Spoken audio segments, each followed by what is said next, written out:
Welcome to the MLB Network Podcast presented by Chevrolet. Together, let's drive. I'm Yonder Alonso, and today we're joined by 17-year Major League veteran and 5-time World Series champion, Jorge Posada. Welcome, my friend. How are you? How are you doing? Hey, man. How are you?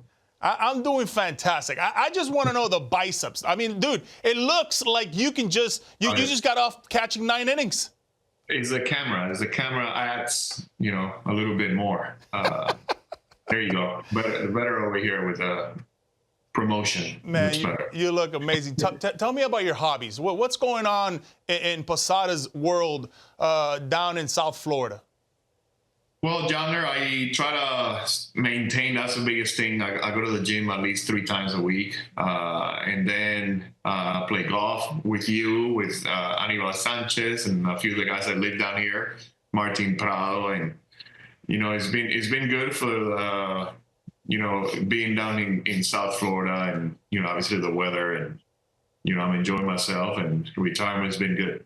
Well, it's you play golf with me, but I'm giving you money because you take all my money, man. Your handicap right now is like a 5. Every time I talk to you, it's a 5, it's a 6. You're hitting drives in the fairway, 300 yards. That's not true. That's not true. You're talking about yourself over there. He keeps driving the green and like Jesus Christ, Yonder. Oh man! All right, let's talk about your childhood, man. I wanted to talk about Puerto Rico. I wanted to talk about the love for the game. Your family, your base. I know you grew up in Rio Piedra in Puerto Rico. Yeah. What was that like, man? What was that foundation like, and kind of the new beginnings of you loving the game of baseball? Yeah, I raised by great parents. My dad is Cuban. My mom is Dominican. They met in Puerto Rico, and they still live in the same house that I grew up in. Really? My mom always preached, stay humble. My dad always preached. Well, he didn't preach. I saw it. He just worked. He worked hard. Had 3-4 jobs at one time to support us. Me and my sister. I have a younger sister. And my dad was a scout. Growing up. From Yankees, Houston, Toronto, Atlanta, Colorado Rockies. And the last team was San Francisco Giants. His last sign was Elliot Ramos. Obviously, it's in the big leagues now. Yeah. So you got from Javi Lopez to Melly Nieves to, Elliot Ramos and, a few guys with the Rockies. So, I saw what he liked, being a scout. And growing up, all I wanted to do was just play baseball. To tell you the truth, since I was 9, 10 years old, all I wanted to do was just be a big league baseball player. So, going to the games with him and scouting the Winter League or scouting, a kid, 16, 17-year-old, what he's looking for and what he liked, kind of helped me, achieve what I wanted to do. So I saw it firsthand. What was the practices like? I mean, I'm assuming that he would train you, where there's something unorthodox about it because he would see kind of things in a different lens with you. Was it tough at times, or was it more of the, hey, I'm proud of you, keep going, keep going, keep going? No, it was tough love. My dad was very tough on me growing up, and my sister. He raised, 2 gentlemen and a lady. I mean, he was tough, really, really tough. Very old school. I told my dad, I can count with my hands that I loved him. He will be like shocked if he hears those words. But now, obviously, he's getting old, and we tell him, how much we love him, how much he meant to us. And my mom was always that blanket, that love, that, always be there for you. Thank God they're still alive, getting old here. But, he's, he didn't let me play basketball. He didn't let me play volleyball. The only thing he let me do was stuff that will help me with baseball. So he let me run track. He let me play soccer. Is that the way, because I'm trying to think like my dad too, right? My dad was tough and it was all baseball. I didn't play football. I didn't play basketball. I didn't play any of that. And it kind of taught me it kind of built me with this character base, right? And, when I remember watching you play, you had this grit, this character. You were the heartbeat, obviously, of those Yankee teams, and throughout your career, it felt like the heartbeat of that. Was that something because you learned at such a young age? Yeah, he played softball. Me growing up, I remember going to the games and being a little bit of kid. He was always a manager. He was always picking the best team. He's always teaching, leadership. Put the lineup together. He would be there, hour and a half before the game would start, and he would run. He would, do everything that would prepare him to be, a successful softball game, whatever. And the kids would come in. Yeah, they were younger than him. Right. They would come in. He would dress up and just play. And when I saw that, he would hit me fungos before everybody would come in. So we'll go there 3 or 4 hours before to the field, and he would hit me fungos. I was a middle infielder growing up. I would throw the ball. I would hit a little bit against the fence because obviously the softball fields were smaller, and he didn't want to be chasing the ball. So we would turn and hit to the backstop, on those softball fields. So I didn't lose any balls. So he was very influential. Till today. I still call him every day. I still call both of them every day. Nice. It's just seeing him work on Saturdays and Sundays to try to provide for us. But it was tough love. It was tough. There was summers that there was buckets of paint in the house and said, paint the whole house, and I'm like, what am I painting for? So I got super strong, my grip. He would bring in dirt, like red clay in front of the house. A big old truck would come in with red clay and said, I want the backyard to be level. Wow. So he'll get me, like a wheel wagon. Call the wheel wagon and go at it. And a pail, and just put it from one side to the other, just like bring it around and like come back. Just stuff like this that I'm like, what is he doing? It was kind of like Karate Kid, that type of, wax on, wax off type of thing. But he made me stronger. He really did. Yeah. Let me ride my bike everywhere. I didn't have a car till I got to junior college. So he was 18 years old. He was 16, 17 years old. He wanted me to ride my bike to school and stuff like that. It was hard. Take me through that, man, because you go to Alabama for junior college. Yeah. And that had to have been, you're not getting your coconut waters in Alabama. I'll tell you that. It's hot like Alabama, but there's no that beach breeze that you would get in Puerto Rico. Take me through that transition. How tough was that for you? Yeah, it was hard being from Puerto Rico, being drafted, because the kids that when I got there, the coach told everybody that I got drafted by the Yankees as a high schooler. So their expectations were really, really high. And here comes this scrawny 17-year-old kid, just turned 17-year-old, 70 pounds, shortstop. They were like, the hell, and there was ping pong tables, and we didn't have practice for like 3 or 4 days. It was all like conditioning and stuff like that. I have never lifted a weight in my life. It was all push-ups, sit-ups, and pull-ups. So when I got there, we had a weight program. They had, nutritionists, and we were in junior college. Wow. But we had a pretty good, the coach knew what we needed to do. Set me up in this, it was kind of like a cabana type of room, not bigger than this room here. And he took care of me. The coach really took care of me. I was going to go to 4-year school, but I needed 800 in the SAT. And I didn't take it again. I didn't make, obviously, 800 in the SAT. So, I knew English, but not like the way I know it now. Right. So I didn't take it again. And junior college started, my dad being a scout. It's like, you know what? I want full ride. And this coach calls and says, I got a full scholarship. Talking to my dad. I got a full scholarship here in Alabama. And I'm like, the hell, where's Alabama? So I was looking in the map, and I'm like, you know what? It's south. So I wanted to be south. I didn't want to be, in cold weather. Alabama gets cold. but not like, obviously upstate. Missouri or somewhere like that. Yeah, anywhere like that. So I'm like, you know what? It's fine. I'm like, so it was in Decatur, Alabama. It was cotton fields. Oh. It was, I'm telling you, it was tough. There was not, I mean, I'm the darkest person there. So Wow. you can imagine. It was a little bit of racist.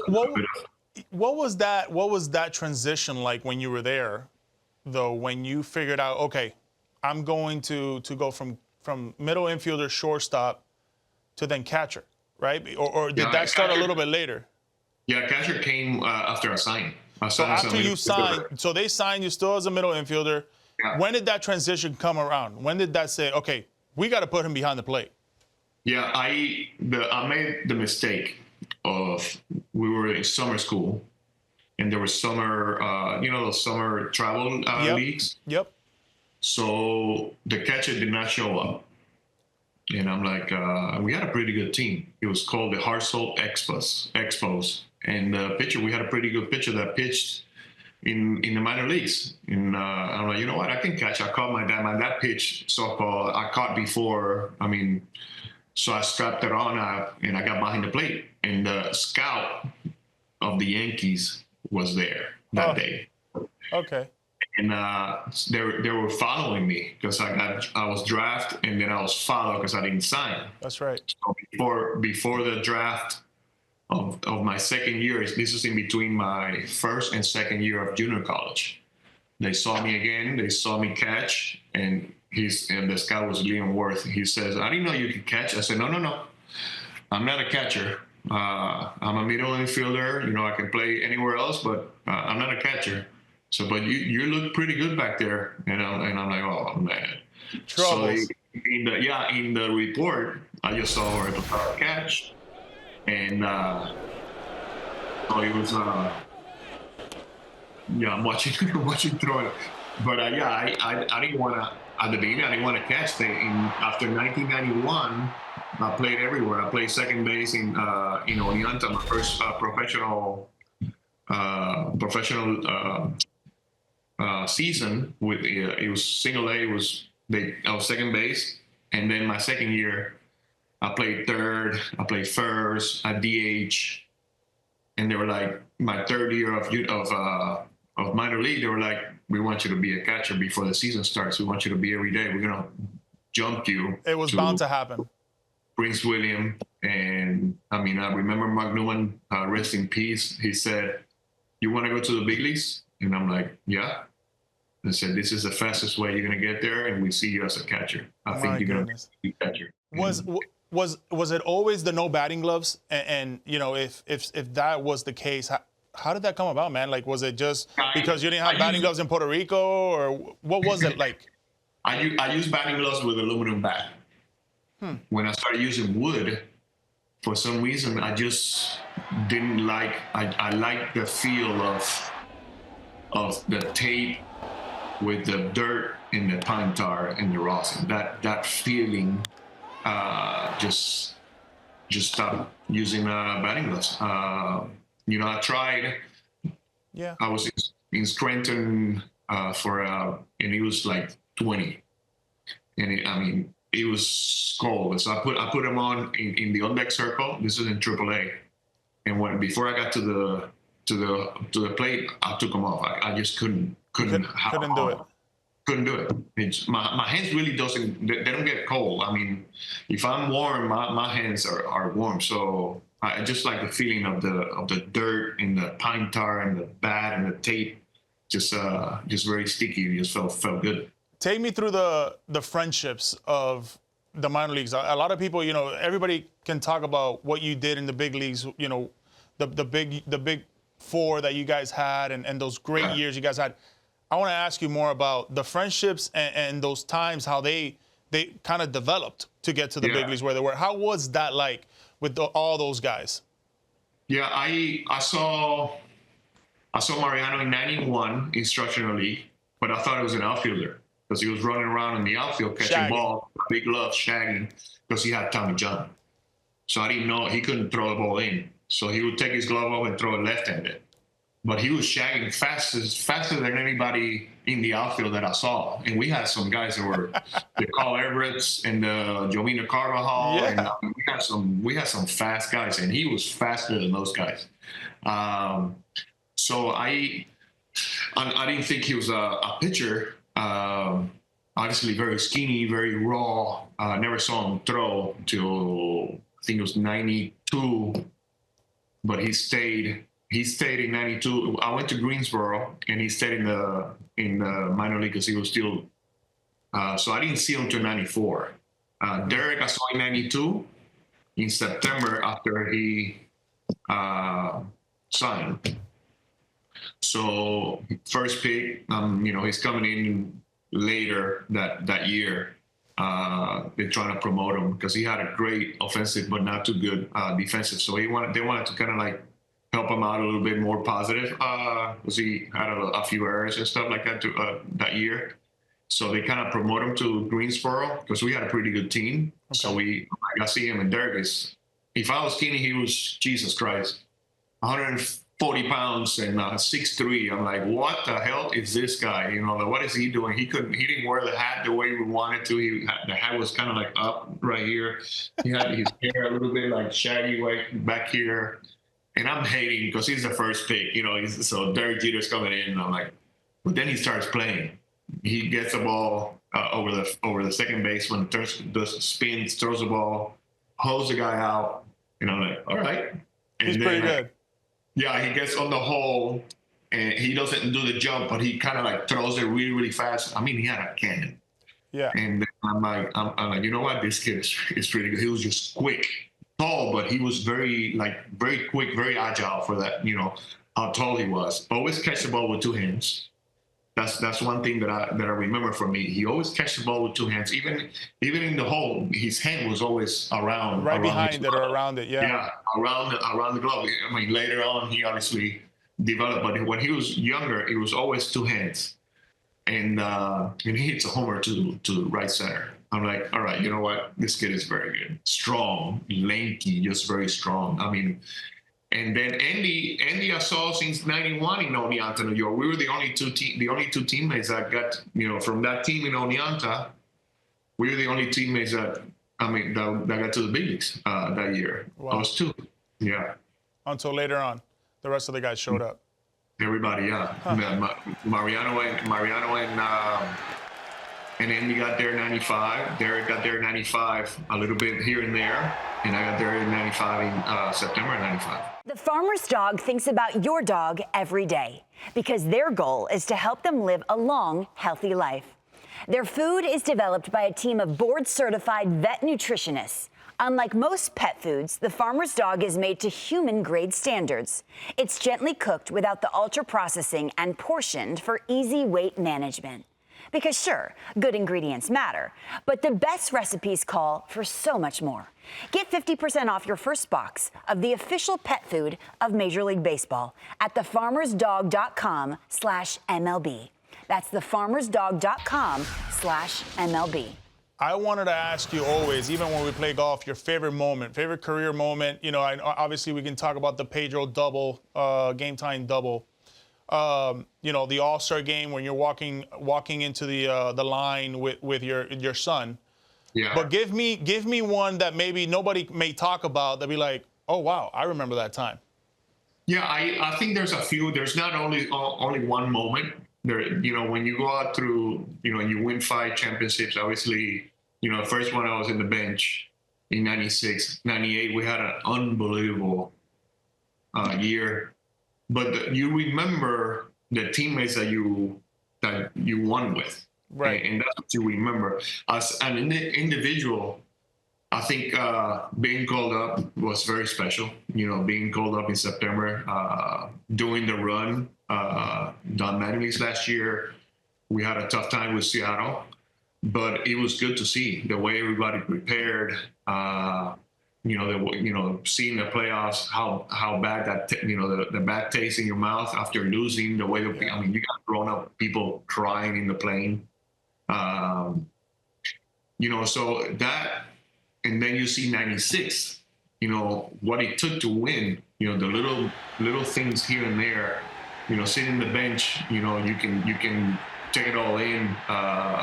The way Joe Torre managed, the way that, even being down 2-0 going to Atlanta, you win 3 straight with great pitching, clutch hit by Jim Leyritz, and just change the momentum.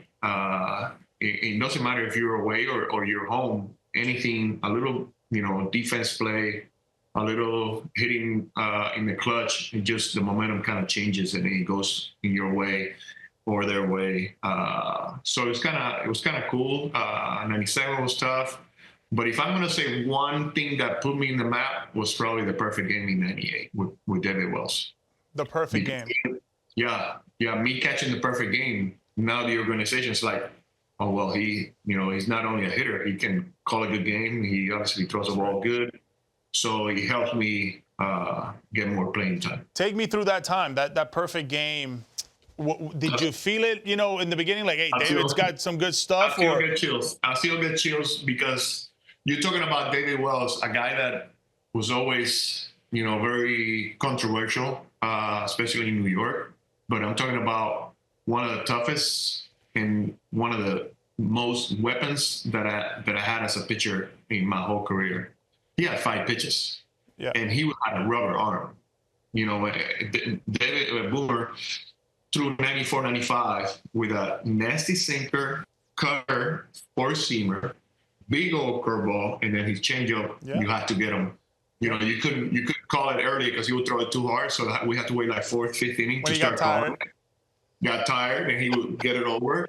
So those are the things that you got to remember as a pitcher. So I still remember, to this day, the things that he could do. There was a talk. I want to say it was David Wells saying that maybe it wasn't an argument, but it was definitely a back and forth on pitch calling in between innings.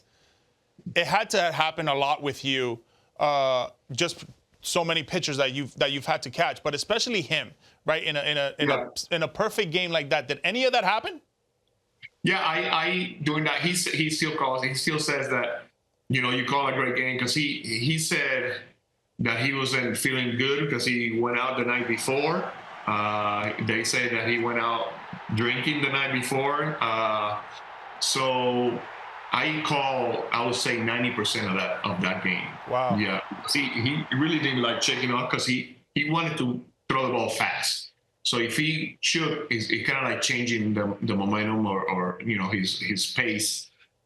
So yeah, I think that day was if I'm gonna be picking one individual and put me in, that was the day. Take me through your jersey retirement. What was that like to have it with your family there? Obviously, your teammates, your family. What was that like? Very emotional. You never think, when you play baseball, you never think of things like this, getting your number retired, but one of the biggest and oldest franchises in the world. And when you see your number retire, obviously you get emotional. So I don't even remember what I said, Yonder. I wrote things down and I looked down and, my eyes are still so watery that I couldn't see what I wrote down. So whatever I said, it was coming from the heart because, New York is just very, very special. And if you give it all, your all, they will love you forever. And I think I gave everything to that organization and to the fans because, they let you know, they pick you up, man, and you want to play good because you don't want to embarrass or make them feel like, you're not hustling or doing your best. I know there's been graduations going on now all over the country. What would you tell a young Jorge Posada graduating right now, let's say out of high school? What would you tell him after you've seen what you've gone through your whole career and your whole life? I have a saying, and my dad put this in my head, don't lose your job because somebody's working harder than you. And I think that speaks to every kid. You don't make it, they don't hand stuff to you. You got to earn it. So you got to work hard to earn it. And baseball is a tough sport, and better than anybody just gotta grind it. You gotta make sure that you are prepared every year, prepare every day to be successful in the big leagues. Hey, let's talk about today's game. Yeah. You know, you look at the Yankees, great squad, great manager. Does it compare you to any of the Yankees teams that you were a part of that won some championships? You know, last year, I mean, I watch a lot of games, not the whole game. Because it's just like it's hard for me to watch. You know what's going on now. The baseball has changed. I feel like the kids now don't understand that this is a job. I feel like they're not all of them. You know, don't get me wrong, not all of them, but most of them are a little bit spoiled. They hand these kids their job. They don't earn it anymore. Yeah. So when I see, you know, a 200, what is it, the average? The average of baseball now is like 230. Yeah, 230 is the average. Average of, I just don't see that quality of baseball. I mean, I know the pitching is very good, but so are the hitters. You know, we haven't changed. So I don't think they are that much ahead. I just don't think the preparation and the technique now is as good as it was when we were playing. Yeah, I can definitely agree with a lot of the things you're saying there. Absolutely. Yeah. Yeah, the catchers, even the catchers with one knee down, it bugs me. We talk about that all the time. The one knee down stuff. See, yeah, down there, we were prepared to not let the runner advance. That was our main goal. Even with 2 strikes, Or score, right? You got to block with men on third. Even with 2 strikes, nobody on base. You don't want to let that ball go when he gets to first base. And then they're on one knee, you know, calling breaking balls, and they can't get to it because the knee's down. They can't. I mean, they're anchored down. They're anchored to the ground. They can't move. Right. I just don't see, because you want to steal a strike. You can steal a strike, you know, with both knees up. I just don't like it at all. There's a few guys that are going back to 2 feet up, and I enjoy it. And I give props to because the catcher, the organizations are telling these guys, yeah, get down on one knee and do this crap. And none of the umpires like this stuff. Yeah, I agree. You can steal a strike just holding the ball up.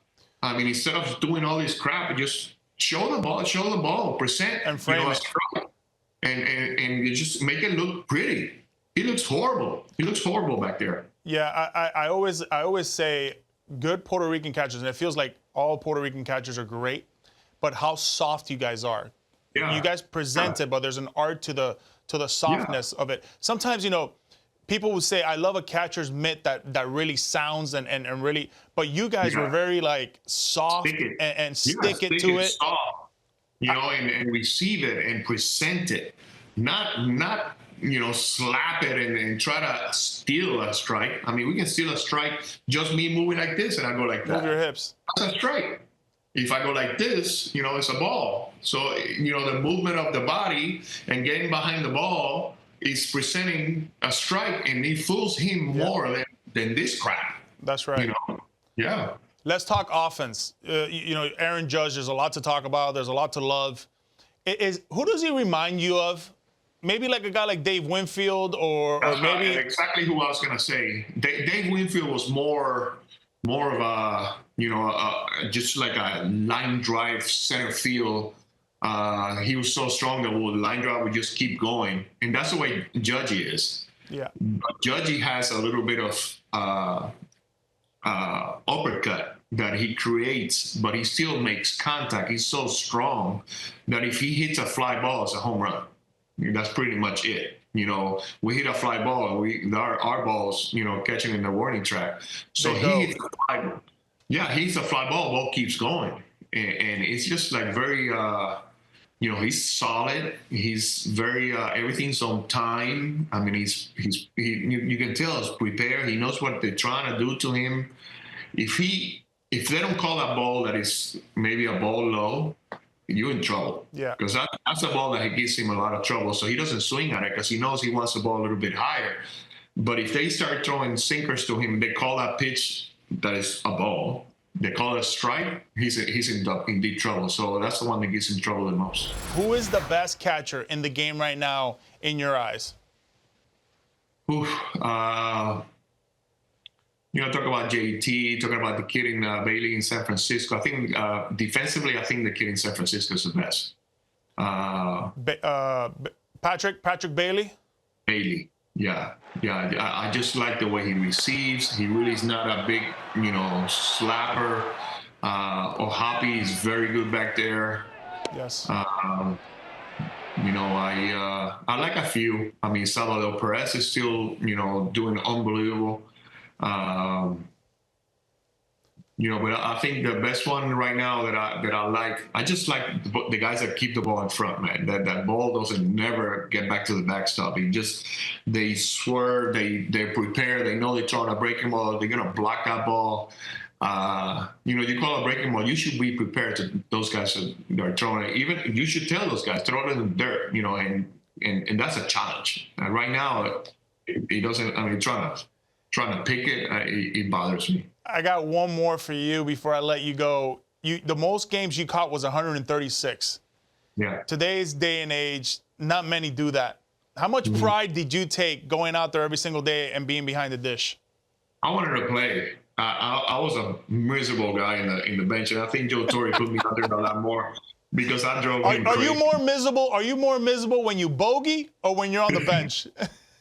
Both. And right now, double bogeys too. They're working. But yeah, I just didn't like, because, the thing about back then, Joe Torre will go like in the 6th, 7th inning and said, get ready. So I would say, might as well just start me. Don't start me. You would laugh and stuff like that. But so I'm like, you know what? You want Saturday because we play on Friday and then you can get Sunday. I said, Skip, I'm fine. We have a day off on Monday. Just let me play.